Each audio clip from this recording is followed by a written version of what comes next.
me to do a mic check? Are you good? You do your thing. Okay, perfect. Is everyone set? Great. Okay, great. Thanks for coming out, y'all.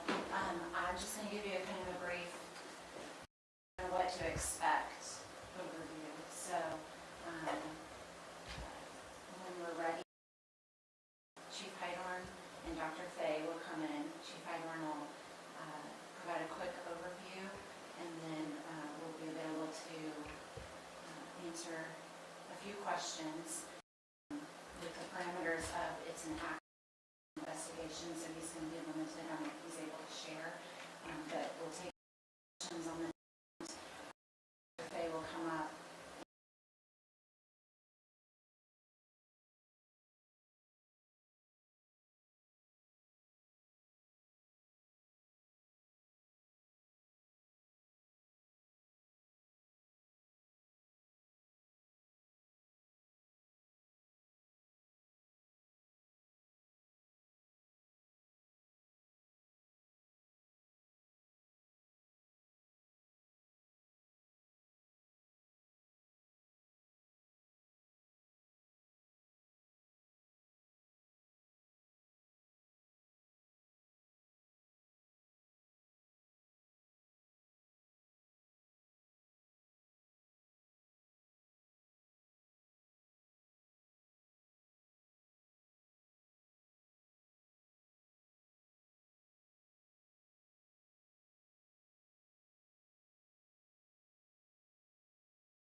Good afternoon.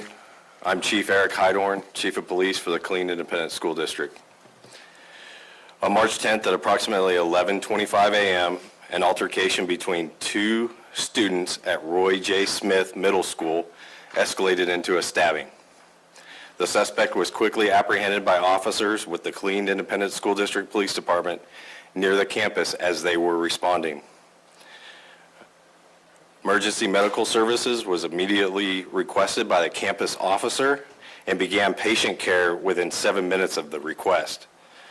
The victim was transported to Carl R. Darnell Army Medical Center, where she succumbed to her injuries. We are working closely with the Killeen Police Department's Criminal Investigation Division, who are leading the homicide investigation.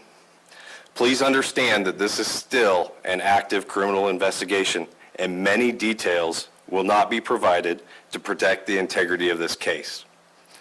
I want to express my gratitude to our first responder partners for their support. I will try to take any questions and answer them the best I can at this time. What safety measures were in place yesterday? Any metal detectors or anything? We are still looking at all aspects of this investigation, and several middle schools and our high schools have measures in place. So you can't say whether there was a metal detector there or not? Not at this time. You can't say or there wasn't? Sorry, I want to make sure I understand you. I'm not going to say one way or the other at this time. Okay. Although this is an ongoing investigation, have you all figured out the cause of the stabbing, or if it was an ongoing bullying situation between the two students possibly? There is information. I can't release that. What do you have to say to parents who are frustrated with the district saying there's lack of control over fights and different things like that at school? As a parent of a student in the district, I understand. It's a concern. It's a daily concern for me and every parent in this district. And it requires a collective team to work to prevent this from ever happening again. Was it you, your department, or KISD administrative that were trying to keep reporters and people away from talking to parents yesterday? So my understanding is the media was given a location to remain in, and should parents wish to talk to media, they would be afforded that opportunity. So they were told that they could be removed from the property if they didn't follow those orders, is that right? If media chose to interfere with our reunification process, yes, that would happen. It wasn't interference, though, it was just reporters trying to do their job. That's why I'm trying to make it clear. So if interference with the reunification process took place, you would have been removed from the scene. Parents were waiting over 2 hours to pick their children up in line, and some reporters were told they couldn't talk to parents. I just wondered why. If parents sought out media, we weren't preventing that from happening. Reunification, in my opinion, went very smoothly. When you're talking about reunifying 1,100 kids with their parents with very short notice on where that location was, and the constraints of that location and getting parents to reunify with their children. I spoke with the family directly, the family of the victim, and they said, just to confirm, that she died at the school, not the hospital. It is to confirm, just like she died at this hospital or she died at the school. So life-saving measures were underway while she was transported to the hospital. So until a qualified person could make that determination, first responders continued life-saving measures. What was that time frame like whenever the first responders arrived on the scene? So there was a campus officer on scene immediately after the incident and began trying to make the scene safe for additional first responders, especially our emergency medical services, to come on to the campus and provide aid. We had a very rapid response to the campus, and were able to lock down the scene and provide the care to that patient. Since the suspect is a minor I can't comment on that right now. What's your response to parents who say they have tried contacting the district about safety concerns but did not receive a response from the district?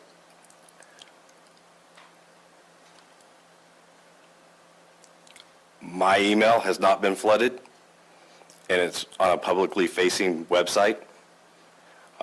There are several methods available, and Dr. Fay will address those methods in reporting those concerns to the district so we can address it.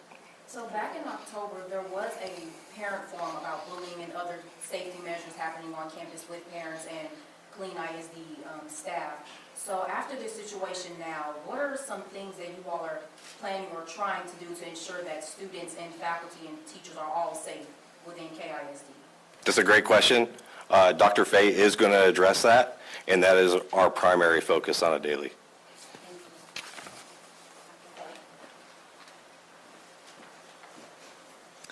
Good afternoon. Thank you for being here. I'm Dr. Joanne Fay, the Superintendent of Schools for Killeen Independent School District. I want to utilize this time to communicate directly to the community, to our parents, and to my staff. I want to begin by expressing my heartfelt gratitude to our KISD families. Number one, for your patience. Number two, your resilience and your trust as we navigate this difficult situation together. I know this has been a challenging time, and I want to assure you that the safety and well-being of our students and staff remain our and my highest priority. While this was an isolated incident, we recognize the deep concern that it has caused. And I want you to know that we are taking this matter very, very, very seriously. Moving forward, we are carefully reviewing and reflecting on our policies, our procedures, and our training protocols to reinforce the safest and most secure learning environment possible. I want to communicate to families today and to my staff that any major offense on campus, to include mutual fighting and assaults, will face disciplinary placement at the DAEP gateway ranging from 45 days up to a full school year, in compliance with the Texas Education Code and Manifestation Determination Review Guidelines. Major offenses off campus that lead to or are linked to a disruption on campus will also face the same disciplinary placement ranging from 45 days to up to a full school year. Finally, any student who assaults a staff member at KISD will be recommended for expulsion for up to a minimum of a calendar year. We are committed to learning from every experience and ensuring that our response and preparedness continue to improve. At this time, district leaders are fully cooperating with law enforcement as their investigation continues. In addition, KISD is conducting an internal administrative review to evaluate all aspects of the incident and our response to it. I want to extend my sincere appreciation to the parents, staff, and community members who have reached out to share your thoughts, your concerns, and your frustrations. Your voices do matter, and your engagement is vital in helping us grow stronger together as a result of what happened. I also want to personally acknowledge the dedication and hard work of our central administration and our campus staff at Roy J. Middle School in following our standard response protocol yesterday. Managing the reunification of approximately 1,100 students was no small task, and thanks for their commitment, the process was completed within about 4 hours. Each time we go through a situation like this, we learn and refine our procedures. We understand that incidents like this can take an emotional toll on students, staff, and families. Counseling support services remain available this week at the Jackson Professional Learning Center from 9 a.m. to 3 p.m. Today, we had 14 individuals that took advantage of that. When students return on March 24th, on-campus counseling support will be available at Roy J. Smith Middle School. Additionally, we will be sharing information with staff about our free services available through our Employee Assistance Program. And we are working with community partners, City of Killeen and surrounding areas, to provide additional counseling resources for anyone in need. This morning, a group of parents asked, how can they help? And I deeply appreciate the sentiment. Here's how you can support our efforts, and this is our ask. We ask that families and community members remain vigilant about what students bring to school, ensuring that they do not bring prohibited items as outlined in our student code of conduct. If you ever see or hear something concerning, you can make an anonymous report at www.kisdissafe.com. We also urge families to check and update their communication preferences to ensure you receive all messages from the district or your child's campus. You can do this through the front office staff at your child's school. The safety and success of our students and staff remain an unwavering commitment that we have. We will continue to work in partnership with parents, with our staff, and the community to maintain a safe and positive learning environment for all. Thank you for your continued support and for your trust in Killeen ISD. Thank you, that is all. Superintendent, we all know that this is a very serious and heartbreaking situation, and a lot of people in the community are wanting a real statement and nothing hidden behind a press release.